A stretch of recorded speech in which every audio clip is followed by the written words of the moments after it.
Okay, hi everybody, back again with another quick gaming video. I thought I'd go retro this time. This is a game that came out, I think it's 80, 81, something like that. I had this when I was 10 years old, and it's Game of Dracula by Waddingtons. I thought it's quite apt to sort of show this one now, and it's getting near to Halloween. And this is a great family game, very easy to play. It's for 2 to 4 players. 7 years and upwards, but you can go lower than 7. It's that simple. And if you're planning on having a family gaming night, this is a great game to sort of start you off and get you in the mood for it. So I thought what I'd do is show you what comes with it, and go through the rules and how to play it, and just do a little quick sort of gameplay through. It won't be a full gameplay through. It'll be just the basics that I'll show you. So first of all, we'll show you the board. This is representing Castle Dracula. The story goes that you've got 4 teenagers been out for a good night out or a good day out in their car. The car's broke down, it's starting to get dark, it's starting to rain and thunder and lightning, and in the distance they can see a castle with some lights on. So they thought, oh, we'll go over there and see if we can sort of get some help. Maybe stay there the night. Unbeknownst to them, it's Castle Dracula, and they get locked in. The whole point of the game is for your character pieces, which are represented by these. You've got yellow, green, blue and red. They've got to navigate their way through the castle and escape through either of these 2 exits here. So these are the gaming pieces, nothing special. Back in 1980 when this was made, I think it was 80 anyway, you didn't get anything really spectacular with your games. You get 2 dice, you get a D6 red dice, this is the Dracula movement, and you get a white dice with 2 3s, 2 4s and a V on it. I'll explain that in a little while. You get 2 vampire pieces. You get the blue vampire. Let's get the focus. Which is hollowed out, and I'll explain that in a little while. And you get the green vampire. Exactly the same, hollowed out underneath. And you get Dracula himself, which is also hollowed out. So nice little game pieces. I suppose you could paint them up if you wanted to. Also, you get your instructions, which are very easy to understand and follow. It's only a 4-page leaflet. And you get your green vampire mask. I'll explain what you use this for later. So, how do you play the game? Well, first of all, when you're setting up, you decide obviously how many players you want. In this case, we've got 4, and they start on their main colour starting places. Dracula starts up in his crypt. The green vampire starts on vampire slot number 1, and if you notice, you've got 1, 2, 3, and 4, all in green, so the green vampire moves to those. And the blue vampire starts off at number 6. So you've got blue 6 and blue 5, so he just flits between those 2. Now when you're playing the game, you get to roll the dice. To give you a quick example, okay, you've got a 3 and a 4. Now the 4 is the Dracula movement. So Dracula will move 4 spaces down the bloodline. You'll notice here you've got dotted lines and you've got arrows. Dracula can only move in a clockwise direction. So when he gets to a junction like this, the arrows will tell him which way he can go. Now this one's telling him he can only go this way. Bit further round over here, you can see you've got one here that says he can either go that way or that way. Now that's entirely up to the player who is controlling him at that time. So we've got movement of 4, so he would move down 4 slots, so it's 1, 2, 3 and 4, and he would stop there. And just so it's a yellow player that threw, and he can move 3. So he can go any way he wants. So he goes 1, 2, 3. So that's movement. Now on the white dice you get a V. If you roll a V and then you roll this and you get V2, for instance, the green vampire will move to there. So he will move over this way. So if you get a V1 to 4, the green vampire will move into either of these slots here. If you get a 5 or a 6, the blue vampire will move between these 2 points. Now, when you're going around the board, you will notice a couple of things. You've got these orange spaces. This is safe zones. So if you throw the right amount on your dice and you land in a safe zone, the vampire or Dracula cannot get you. The lit candle area means that if you've got a player who's here and the vampire is here, I'll explain about vampire movement in a minute, is here, he cannot move through this zone to get this guy. So he is safe from the vampire, but he's not safe from Dracula. Now Dracula, if you finish your go and you both end up in the same room, you will notice there, I think there's 13 different rooms. They're all colour coded and blocked off, so you can easily see which room is which. If they finish in the same room, Dracula will capture this player. He will immediately go back up to his start position here, and the green vampire will be summoned to take over this player. Now, when it's this player's turn, which is a yellow player, he rolls the dice as normal, but he doesn't get to move Dracula. So that means that Dracula wouldn't move at all, but you add up the combined total. Here we have 3 and 2, which is 5. When it's his go, first go, sorry, let's go back a bit. I've cocked up a bit there. If none of the other players are thrown a V1, 2, 3 or 4, when it's this player's turn, he immediately moves over to V1, and that is his first go. When it comes round to his go again, unless obviously one of the other players has rolled a V2, 3 or 4, he gets to roll the 2 dice. Now, as I said before, he's rolled 5 here. So he actually gets to move 5 spaces, but he cannot move through these. So if he's here, moves 5, it's 1, 2, 3, 4, 5. So he can move any direction he wants, provided he doesn't come across one of these. Now what he's got to do is he has to catch another player. So if it's his go, and he rolls the dice, and he gets V3 for instance, he has to move over to V3, which is there. If that player was on top of V3, he'd capture him, but at the moment he hasn't.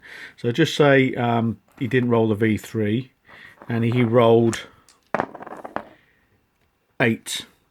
So he moves 1, 2, that player is now captured and he's free again.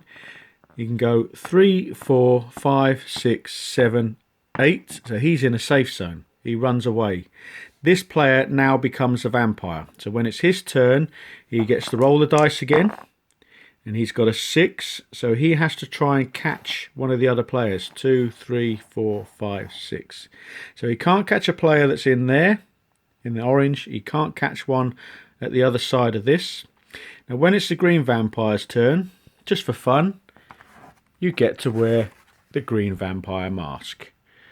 Obviously you've got to put a bit of string in 2 holes at the top, and you just put that on your head. That's just for fun. Obviously the kids will love that. But that's basically the gist of the game. And so what I'm going to do now is put them back to the start, just have a few little goes so you can see how it moves about and all that sort of thing. So I'm not going to do a 4-player go, I'm just going to do 2. So we start off with the vampires where they should be started, where Dracula started and when your players are started. So we'll move these 2 away. We'll do about 3 or 4 goes. So we'll start with the yellow first. You can decide who wants to go first. So he's thrown a 3 and a 5. Now it's up to the player if he moves Dracula first or his player first. It doesn't matter. So he's going to move his 3. 1, 2, 3. and Dracula moves 5. So he goes 1, 2, 3, 4, 5.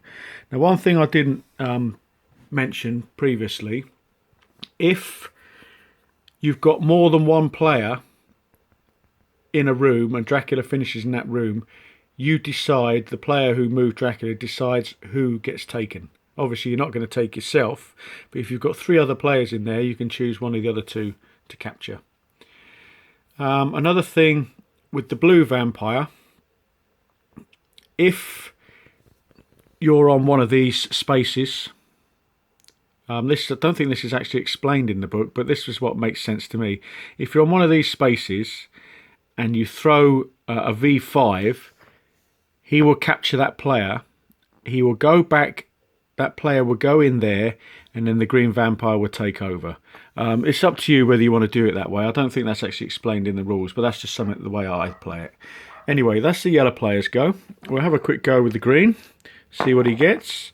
He's got 3 movement, so he's going to follow this guy as well. And Dracula moves 6. So he moves 1, 2, 3, 4, 5, 6. So he's not stopped in any room they're in, but he's getting close.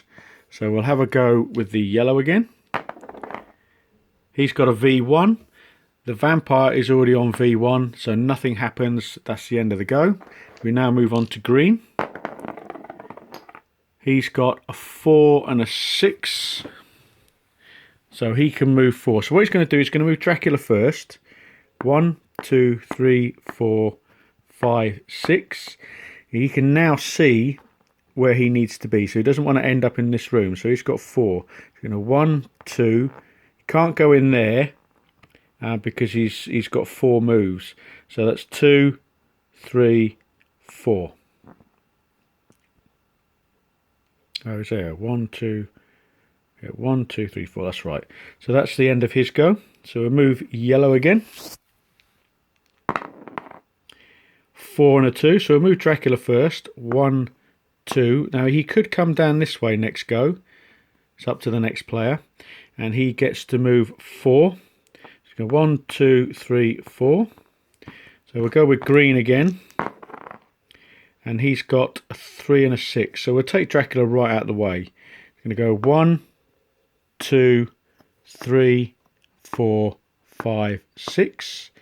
And he gets to move 3. This is yellow, wasn't it? I can't remember now. 1, 2, 3. Now that's a dangerous move, because if this player now throws a V3, he's captured. And I'm going to do that just for fun. Just say he's thrown V3 now. So this guy has now captured him.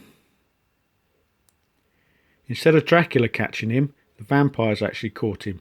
And he's going to start from there, because that is where, because it's the vampire that's caught the player, he doesn't have to go back to the crypt, because it's only Dracula that goes back to the crypt and calls the vampire to him. Because this vampire's actually caught him, he is now under the influence of this vampire. So it's this vampire's turn now, because he's just gone and thrown the V3. So the vampire now rolls. He's got a V2, which is good for this player, because now he's gone and moved all the way over there. And it's now green's go. So let's see what he can get. He's got a 3, so he's going to move 1, 2, 3. Dracula moves 4, so we'll keep him going furthest distance away. 1, 2, 3, 4. It's now the green vampire's go, which is a yellow player. He's rolled a V6. We won't do that. We'll just see what he does with movement, so you can see his movement. He's got a 4 and a 2, so he moves 6. Now he can't come through here because that blocks him off. He can come the long way round to try and chase him, or he can come this way, which makes more sense. So he's going to move his 6 this way. 1, 2, 3, 4, 5, 6. So he's coming around that way to block this guy off. So I'll move it on a little bit. Let's just say he's there and he's up here. And it's the green vampire's turn. And that was a V. We'll do away with the V. He's rolled a 7. So he moves 1, 2, 3, 4, and he has to move away because he can't go through. 4, that's 5, 6, 7. So he's now running away, so we get the green vampire's turn. And he's rolled a 6, so he immediately catches him again. 1, 2, 3, 4, 5, 6. He's safe because he's on there. So the green vampire now, because it's his turn, has to move 5. So you have to move the required amount as well. You can't move 2 or 1. You have to move the full amount. So he can't go that way. So he's got to come either this way or that way. So he's going to go 1, 2, 3, 4, 5. Green player goes. He's rolled a 3. So he's going to go 1, 2, 3. No, he's going to go 1, 2, 3 because the vampire can't come through. And obviously Dracula moves 6, 2, 3, 4, 5, 6. He's out the way. So we'll do one more move with the vampire again and we'll finish the video up. He's rolled a 3 and a 1, so that's 4. So he goes 1, 2, 3, 4. So he's moving up to block him off. Green will now roll. He's got V1, which is good. It's just pushed him back a little bit. But you can see how the game plays. If you got 4 players on the board, it can get a bit hectic with the vampire trying to capture one, and then, you know, it's sport for choice who you can go for. But I think it's a great fun game, really easy to pick up and play. When I first got this, I had many hours of fun playing this game. And you can, if you want, incorporate some rules yourself regarding the blue vampire like I just did, where if he lands on top of one, he immediately passes him over to the green vampire. So there's little things you can tweak. If you wanted to be really adventurous, you can substitute these figures for pre-painted metal ones or whatever. Obviously you won't be able to drop the vampire on top of them, but you can just swap the figures out and use a vampire figure as yours to run around, and so on and so on. There's just things you can do. But I thought I'd show this one as it's getting near Halloween. I might be doing some more retro games. I've got a couple that I've got. I've already done a Hero Quest one. I've also got Space Crusade, which is a brilliant game back in early 80s. And well, sort of late 80s. And I've also going to hopefully get my hands on Dark Tower, which was a brilliant game when it came out. So I'm just trying to find a really good copy of that so I can buy that off eBay, and I'll do a video on that when I get it. So as always, thanks for watching. Sorry this sort of waffled on a little bit, but hopefully, you know, this might give you inspiration to maybe go out and buy this game. I like it. I mean, I'm 45 now, and I still think it's great fun to play, especially with nephews and nieces and your kids and that. So as always, thanks for watching, and I'll see you guys on the next video. Take care.